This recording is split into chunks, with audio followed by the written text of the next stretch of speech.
Hello everyone, खमा घड़ी and welcome to the world of स्टोजागम। फिर से मैं आप लोगों के सामने एक और इंटरेस्टिंग सुपर नेचुरल एक्सपीरियंस लेकर। प्यार अगर बचपन से हो तो यादों का एक अलग ही रंग होता है।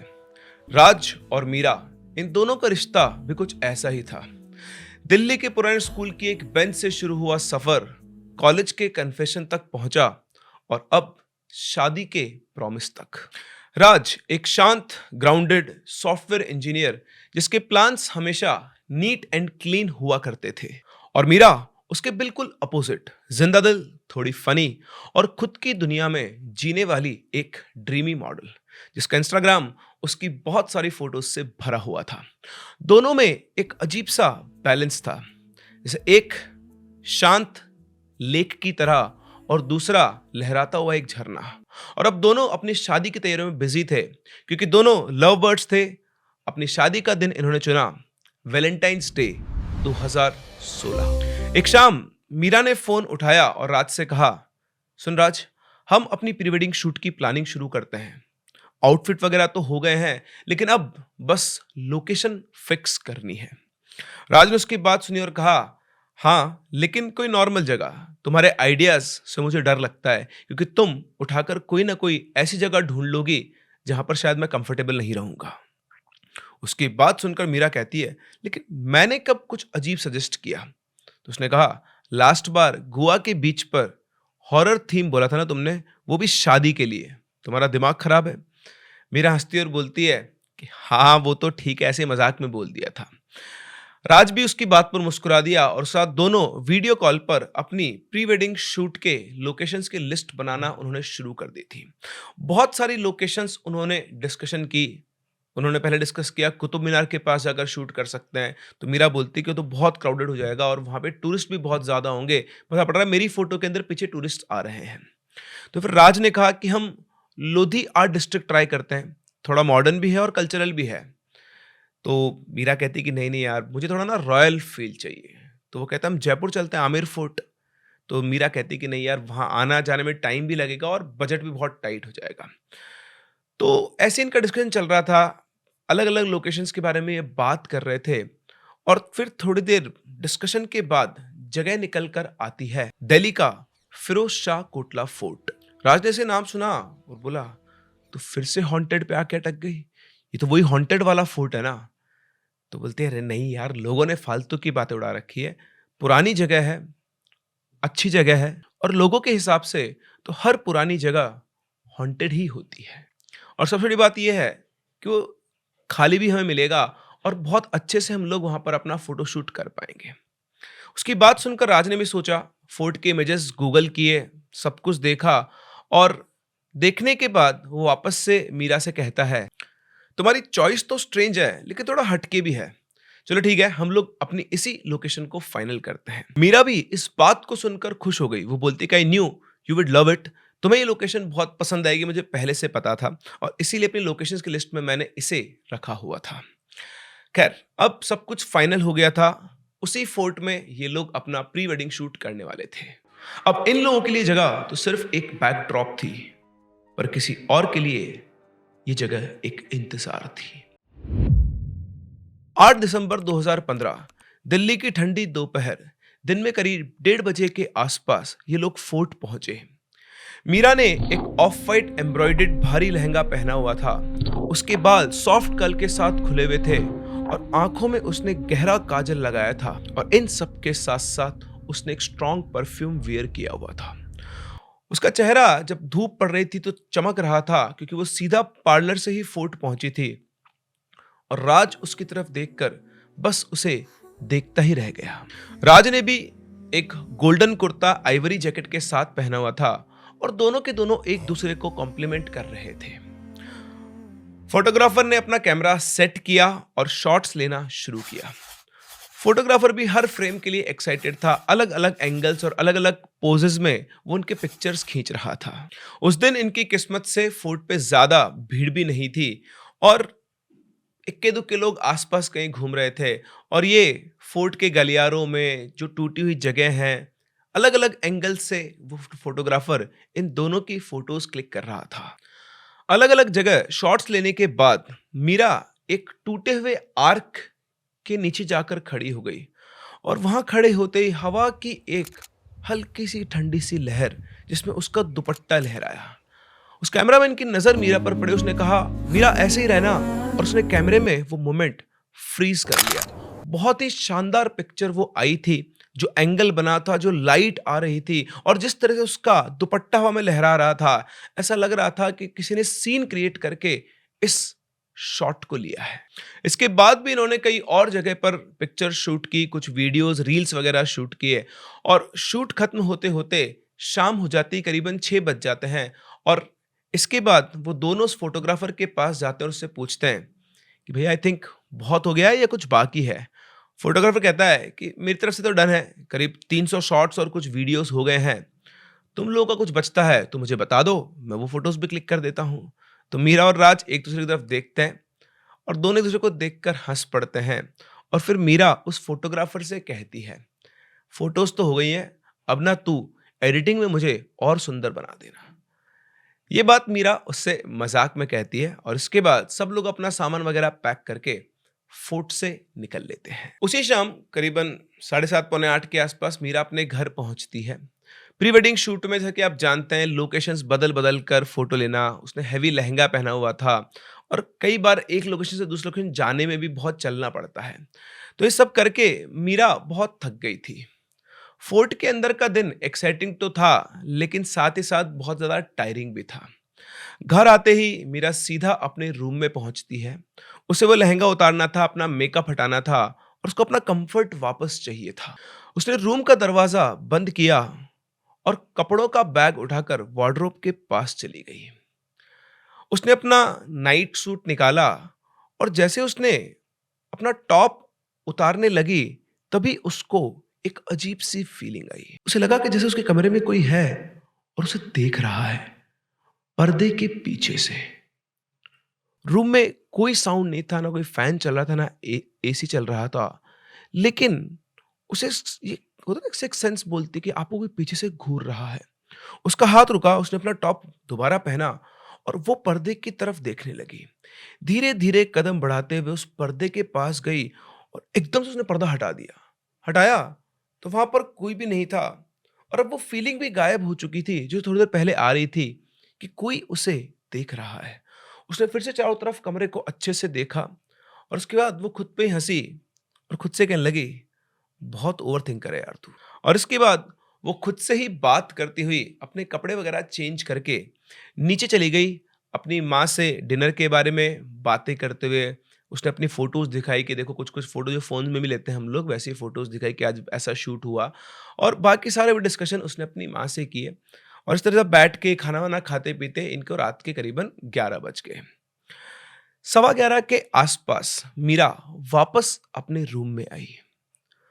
रूम में आते उसने लाइट बंद की और सीधा अपने बेड पर आकर लेट गई। लेकिन जैसे वो बेड पर लेटी, उसे ऐसा फील हुआ कि आज मौसम कुछ ज़्यादा ही ठंडा है। मतलब ऑब्वियसली दिल्ली की सर्दी, तो दिल्ली में सर्दी का टाइम था दिसंबर के अंदर, लेकिन रेगुलर डेज़ से आज उसे ठंड थोड़ी ज़्यादा लग रही थी। तो उसने क्या किया, एक कंबल तो उसके पास था, वो एक और मोटा कंबल लेकर आ गई और उसको भी अपने पहले वाले कंबल के ऊपर ओढ़कर वो उस मतलब उस रज़ाई, उस कंबल के अंदर घुस गई। पर फिर भी वो कंफर्टेबल नहीं हो पा रही थी, पता नहीं क्यों? उसका शरीर थका हुआ था, पर आँखों को नींद नहीं आ रही थी। कुछ बेचैनी-सी थी। उसने थोड़ी देर अपना फ़ोन स्क्रॉल किया, लेकिन फ़ोन स्क्रॉल करने से भी उसकी आँखों से पानी बहने लग गया।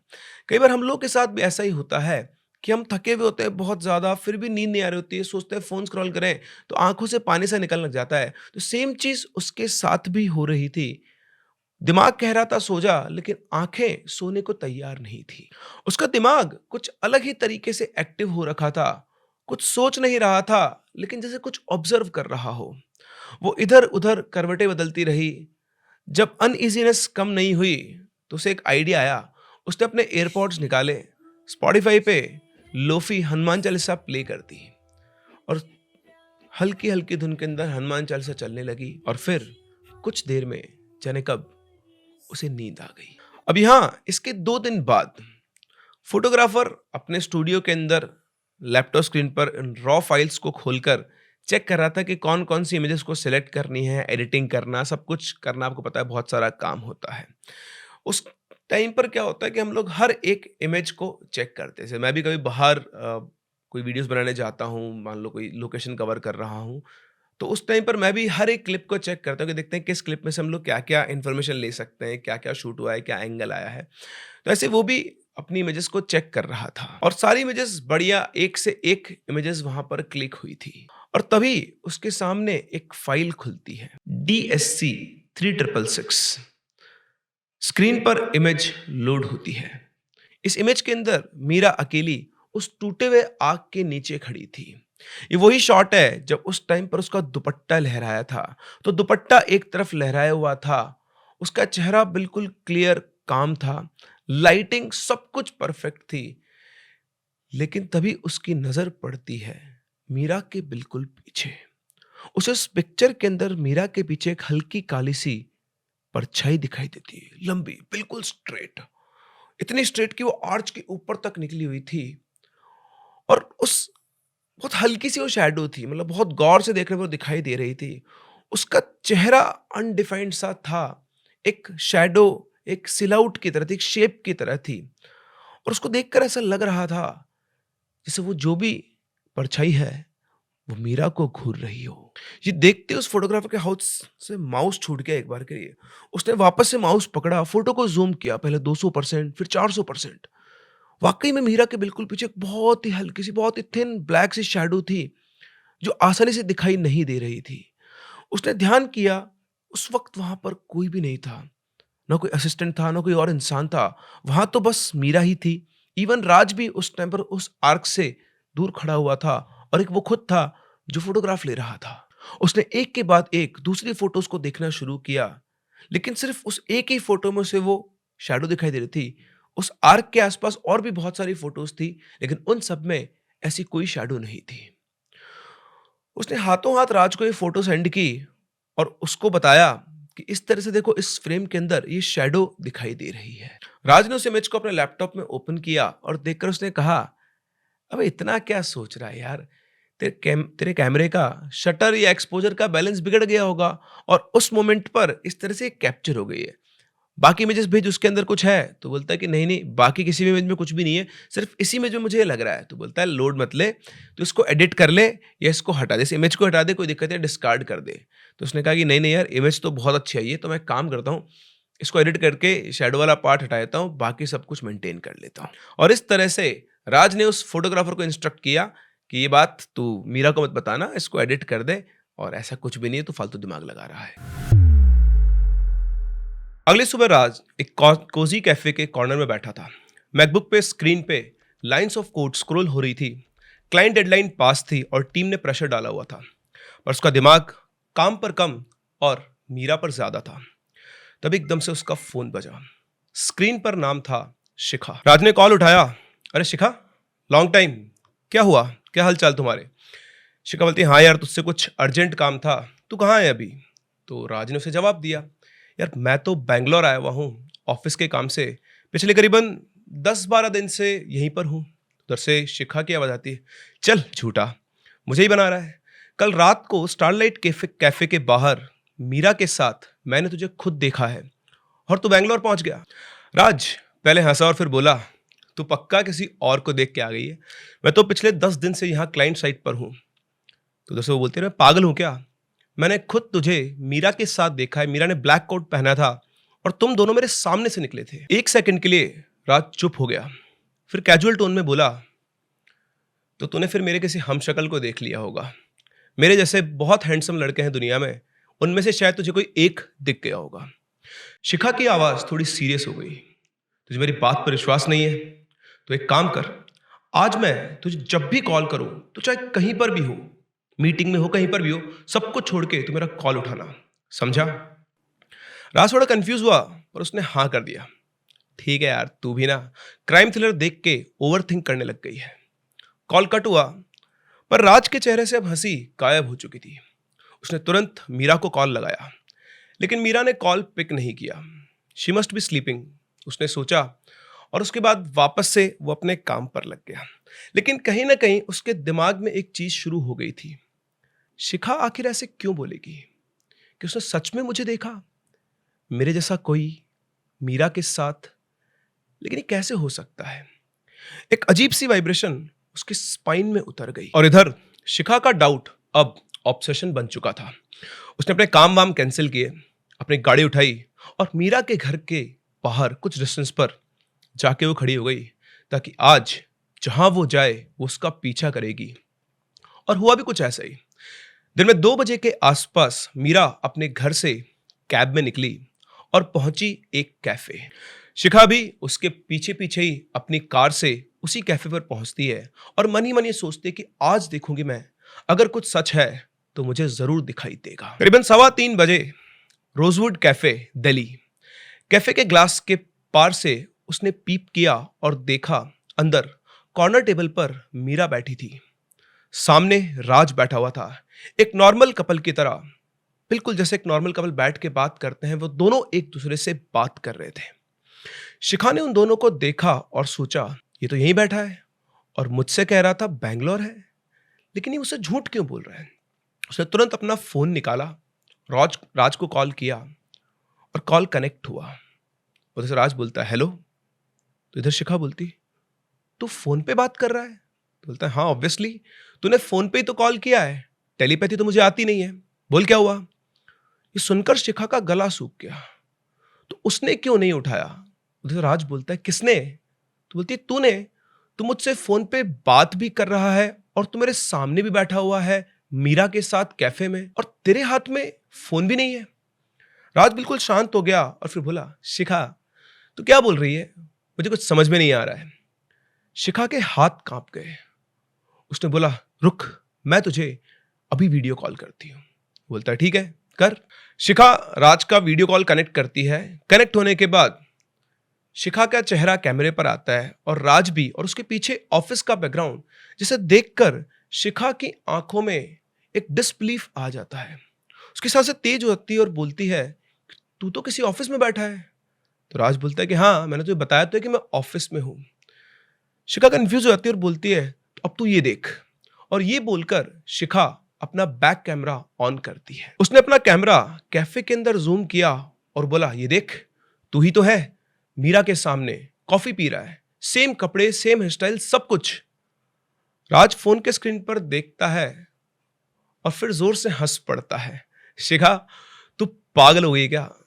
तो बोलती क्या? तो राज बोलता है कि मैं स्क्रीन पर क्लियरली देख सकता हूं मीरा उस टेबल पर अकेले बैठी है, वहां पर सिर्फ एक कॉफी का कप है और उसके सामने कोई भी नहीं है, मीरा अकेली बैठी है। राज की ये बात सुनकर शिखा की सांसें रुक गई। क्या? उसने दोबारा स्क्रीन घुमाई और उसने भी देखा कि कैमरे में मीरा अकेली थी, लेकिन उसकी आंखों के सामने, मीरा के सामने राज बैठा था। वही लुक, वही जेस्चर, वही मुस्कान, पर कैमरा खाली दिखा रहा था। शिखा ने धीरे से बोला ये कैसे हो सकता है? मैं तो अभी भी तुझे मीरा के साथ देख रही हूं, लेकिन कैमरा तो कुछ और ही कह रहा है। और तभी एक ठंडी हवा का झोंका उसके पीछे से गुजरा। शिखा के पूरे जिस्म में एक सिहरन सी दौड़ गई। उसने आंख उठाकर देखा तो कैफे के अंदर से मीरा के सामने बैठा हुआ राज सीधा उसकी तरफ देख रहा था और फिर वो मुस्कुराया।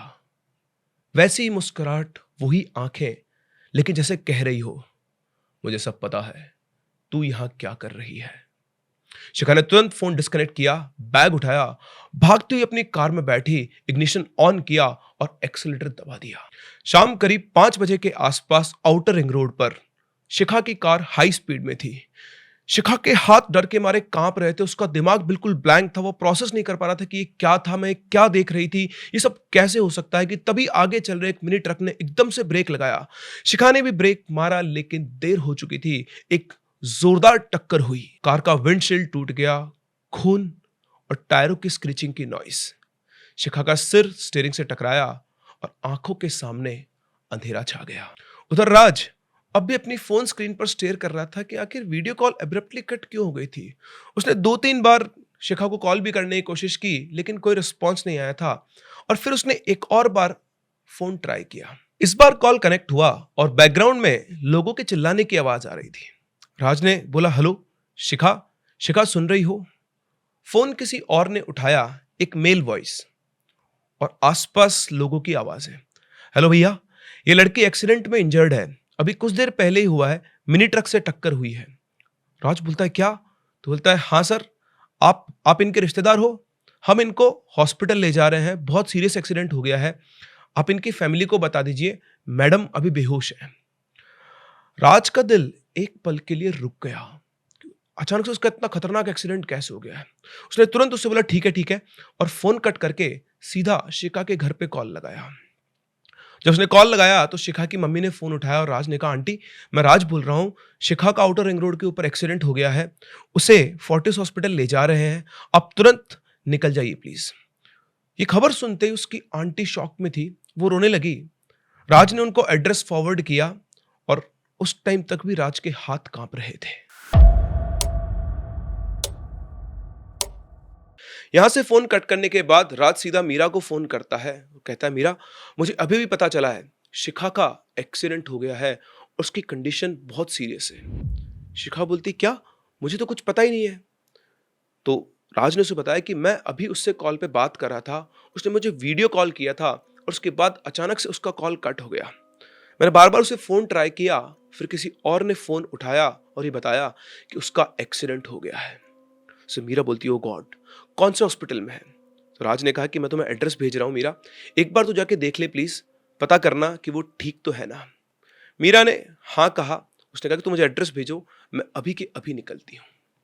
मीरा ने फोन कट किया, पर्स उठाया और सीधा हॉस्पिटल के लिए निकल गई। शाम करीबन 6 सवा 6 बजे के आसपास दिल्ली के फोर्टिस हॉस्पिटल आईसीयू वार्ड के बाहर मीरा शिखा को ढूंढ रही थी। उसे पता लगा कि उसे एक इमरजेंसी वार्ड में एडमिट किया गया है। वो वहां पहुंचती है तो शिखा को देखकर उसका दिल दहल जाता है। उसके सामने आईसीयू में शिखा अनकॉन्शियस पड़ी हुई थी, सिर पर बैंडेज, मुंह पर ऑक्सीजन मास्क और पूरे शरीर पर स्क्रैचेस। डॉक्टर ने फैमिली को बताया कि वो कोमा में है, ब्रेन इंजरी है और अगले 72 आवर्स उसके लिए क्रिटिकल है। हम अपनी तरफ से पूरी कोशिश कर रहे हैं, लेकिन हम कुछ भी सर्टेनिटी से नहीं कह सकते। शिखा को देखकर मीरा की आंखों में भी आंसू आ गए। उसने तुरंत राज को कॉल किया, राज वो कोमा में है और अगले 72 आवर्स का वेट है। राज ने कहा, गॉड, मुझे समझ नहीं आ रहा है ये सब हो क्या रहा है। उसका बिहेवियर लास्ट दिनों से कुछ वियर्ड था। कल तो मुझे वीडियो कॉल पे उसने दिखाया मीरा, उसने मुझे ये बताया कि तुम्हारे साथ एक कैफे में घूमते हुए कोई मेरे जैसा ही था। मीरा बोलती, कैफे में? बोलता है, हाँ, उसे हम दोनों दिख रहे थे, लेकिन फोन स्क्रीन पर सिर्फ तुम अकेली थी। तो मीरा ने कहा, हाँ मैं कैफे तो गई थी, लेकिन मैं तो आशीष से मिलने गई थी, मेरा कजिन, उसका कुछ पर्सनल मैटर डिस्कस करना था, लेकिन वो आया ही नहीं। तो राज ने बोला कि और हाँ, और उसने मुझे ये बताया कि उसे क्या दिख रहा है, कि उसे दिखाया कि मैं तुम्हारे साथ हूं, तुम्हारे सामने वाली चेयर पे मैं बैठा हुआ हूं और कॉफी पी रहा हूं। उसे समझ ही नहीं आ रहा था कि मैं तो बैंगलोर में हूं। तो मीरा बोलती है, पता नहीं, मुझे लगता है उसका माइंड डिस्टर्ब था, वैसे भी वो कुछ दिनों से अलग सा बिहेव कर रही थी। राज ने कहा, मैं ट्राई करता हूं कल ऑफिस से छुट्टी लेने का। तो मीरा कहती कि राज तुम आके भी क्या कर लोगे, हॉस्पिटल में वैसे मिलने नहीं दिया जा रहा है, मैं यहाँ हूँ, अगर कुछ भी होता है तो मैं तुम्हें तुरंत बता दूंगी, अभी आई थिंक तुम्हें आने की जरूरत नहीं है। राज ने भी उसकी बात को समझा और फोन पे कहा, ठीक है, तुम देखती रहना। मीरा ने कहा, तुम चिंता मत करो, मैं यहाँ पर हूँ, मैं सब संभाल लूंगी। और उसके बाद फोन कट कर दिया। अगली सुबह राज करीबन पौने 7 बजे के आसपास उठा। वो पूरी रात ठीक से सो नहीं पाया था। उसके लैपटॉप स्क्रीन बंद थी, रूम अंधेरे में था, पर उसके दिमाग में शिखा की आवाज घूम रही थी, तू मेरे सामने भी है और फोन पे भी, कैमरे में तू नहीं दिखता। शिखा कोई इमेच्योर लड़की नहीं थी, वो शार्प थी, सॉर्टेड थी और लॉजिकल थी। बिना प्रूफ के शिखा कभी कुछ नहीं बोलती थी। राज ने उठ के अपने बाल पकड़ लिए। उसने सोचा कि ये सब कोई कोइंसिडेंस नहीं हो सकता, कुछ ना कुछ तो है जो शिखा ने देखा और शायद वो मुझे समझ में नहीं आ रहा है। राज ने भी ऑब्जर्व किया कि मीरा का बिहेवियर पहले से कुछ बदला हुआ था। उसने मीरा के कुछ लास्ट मैसेजेस ओपन किए वो मैसेजेस अनयूजुअली लाइट, कैजुअल और केयर फ्री थे। वो मीरा जो हर छोटी बात पे ओवरथिंक करती थी, जो हर डिटेल पे डिस्कशन चाहती थी, जो हर इमोशनल कमी को फील करती थी, अब वो सिर्फ कैजुअल आंसर्स देती थी। राज ने अपना फोन रखा और सोचने लगा, कुछ ठीक नहीं लग रहा है। एक दूसरी फ्रीक्वेंसी से चल रही थी उसके अंदर, जो वर्ड्स में नहीं, बस उसे फीलिंग्स में समझ में आ रही थी। और दोपहर तक राज ने डिसाइड कर लिया कि उसे किसी अनबायस्ड ब्रेन की जरूरत है। उसने अपने सबसे क्लोज फ्रेंड कबीर को कॉल किया, सेम कॉलेज का एनालिटिकल, प्रैक्टिकल, फियरलेस फ्रेंड। उसने फोन किया, कबीर मुझे तुझसे कुछ सीरियस बात करनी है। कबीर बोलता है, बोल। राज ने कबीर को हर एक चीज बताई, शिखा का एक्सीडेंट, वीडियो कॉल का सीन, कैमरे में एम्प्टी टेबल, मीरा का बिहेवियर, सब चीजें उसने एक एक करके कबीर को बताई।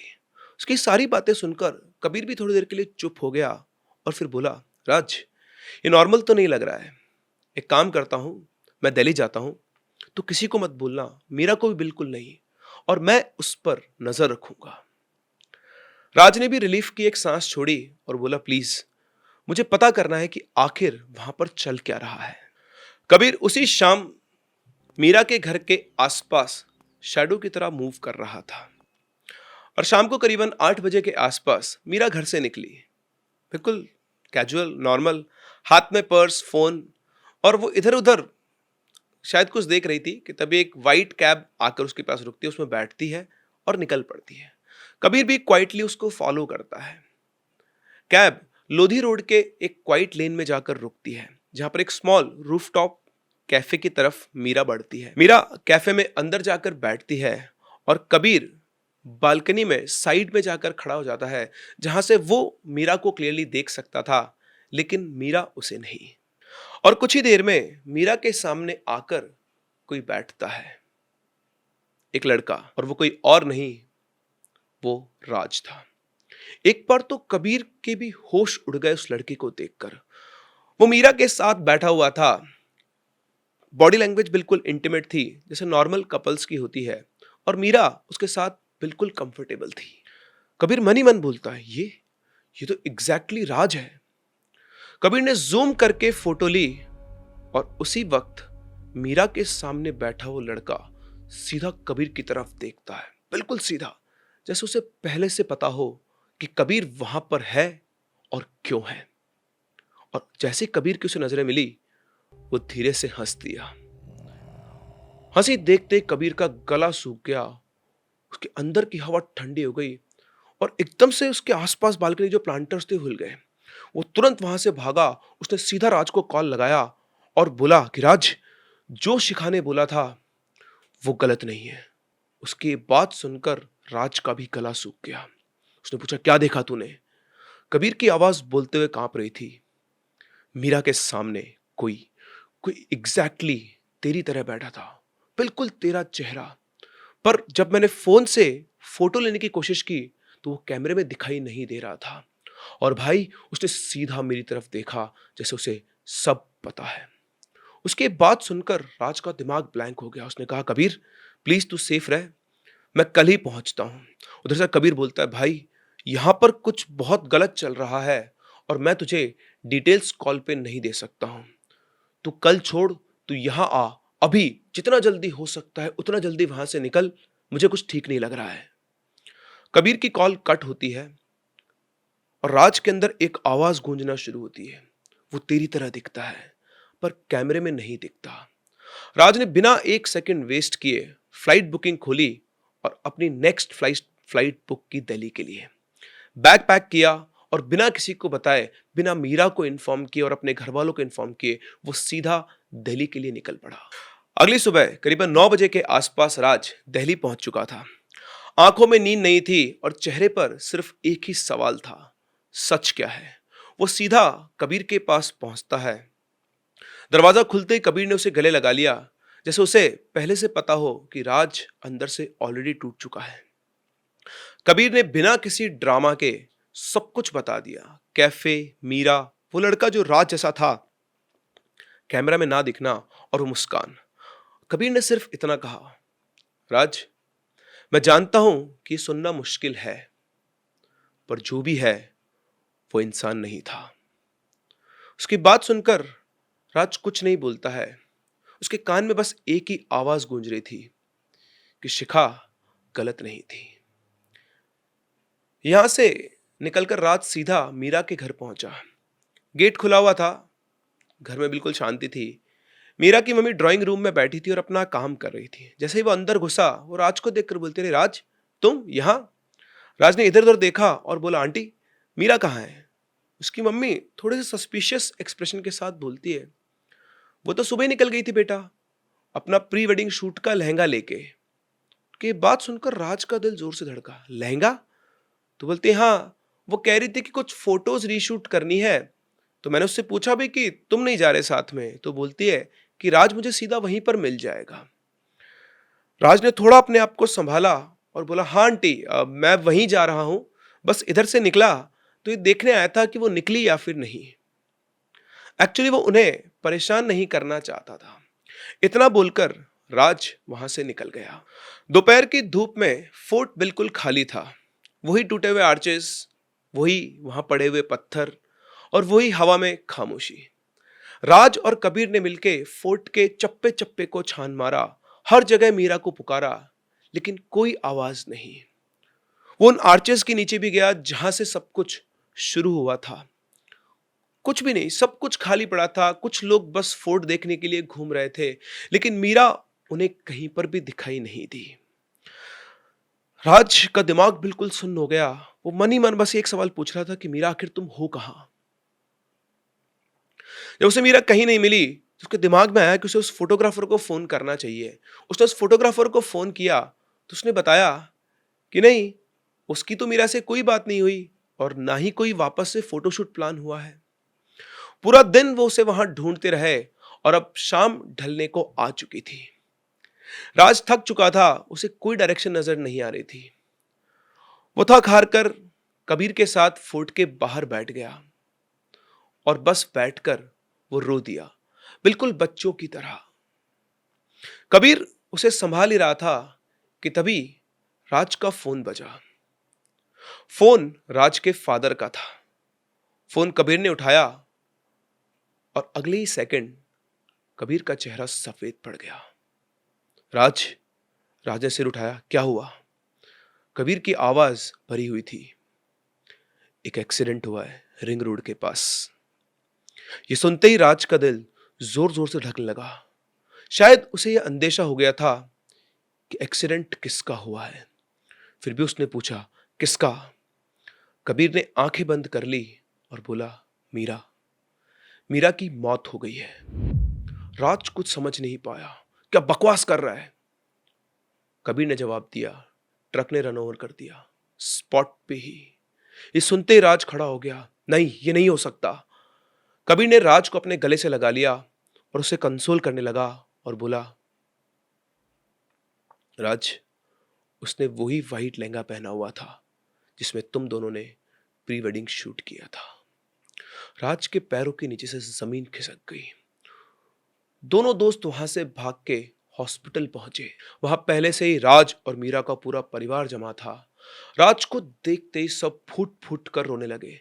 किसी को समझ नहीं आ रहा था कि ये सब कैसे हो गया। आखिर वो अकेली रिंग रोड पे क्या कर रही थी? किसी के पास भी इस सवाल का कोई जवाब नहीं था। शायद राज और कबीर के पास था, लेकिन उन्हें इसके अलावा कुछ भी पता नहीं था। और इस तरह से राज और मीरा की प्रेम कहानी यहीं खत्म हो गई। शायद इस दुनिया में कुछ चीजें प्यार करती नहीं, वो बस छीन लेती है।